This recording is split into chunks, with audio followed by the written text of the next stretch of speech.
Alright, you rats, chads, and everything in between. Today we got a banger video coming your way. We are going to be going over the AKM, AKMN builds in Escape from Tarkov. If you guys enjoy the video, make sure to give it a thumbs up, comment below and let me know what you think about the builds, and subscribe for more content if you want to see more stuff like this in the future. Alright, so we're a little over a month and a half into the wipe, and things are kind of falling into place in terms of what's meta, what's not. Let me tell you right now that 7.6.2 of any variant is meta. If you're not using 7.6.2, you're just not really on the right track of where you should be in the wipe. Now, there's two guns that I think fall into the meta and great bang for buck category, and that's going to be your AKM and your AKMN. Both builds are exactly the same for me, it's just the only difference is the actual gun itself.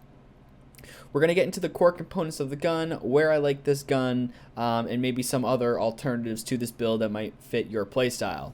So coming in here, let's first talk about the statistics of the build I have. So this is the AKM. I have it at 48 ergonomics, 48 vertical recoil, 114 horizontal recoil, and the weight at 5.2. So really good gun, really good build. The statistics are not that bad, and it's very easy to control. Now the parts that make up this build as to how good the statistics come out to be, it's going to be your Troy full length rail handguard and gas tube combo, the RK2 foregrip. And then you're going to want to throw on you kind of want to work top to bottom here in order to get this right, but you're going to first throw on the AK Kiba Arms muzzle adapter. Then you're going to want to add on the BMD mitigation device.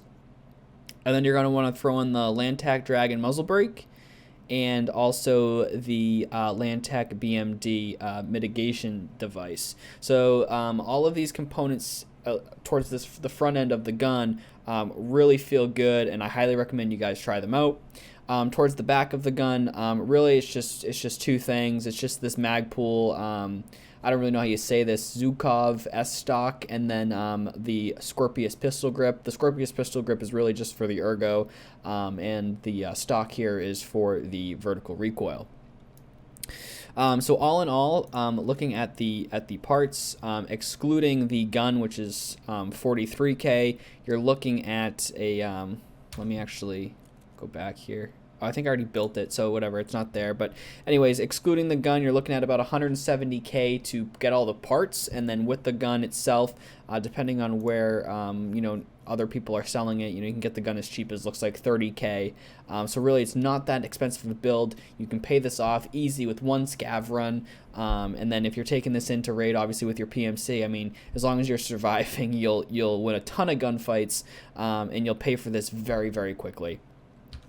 This same exact build I use on the AKMN. It really just comes down to personal preference on which gun you like better.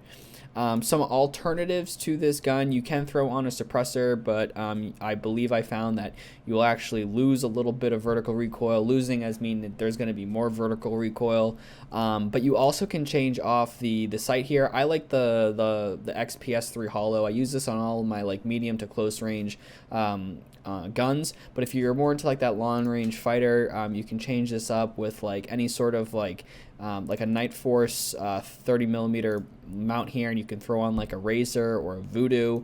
If you don't like that, you can also throw on a hammer. The hammer feels really good for having both the top sight and the scope. This feels really good. And then if you don't have the RK2 is really only available if you have mechanic level 4. If you don't have mechanic level 4, I mean, there's other great alternatives. You could go with the RK1, or you could go with the RK1, or you could go with the B25U here. Really any of those are great options as well. So this is what I'm rocking for the AKM, AKMN builds. I'm going to keep this video nice and short for you guys. I'll have a list of the parts in the description below. If you guys enjoy the video, make sure to give this a thumbs up, comment below and let me know what you think about the build, and subscribe for more content if you want to see more stuff like this in the future.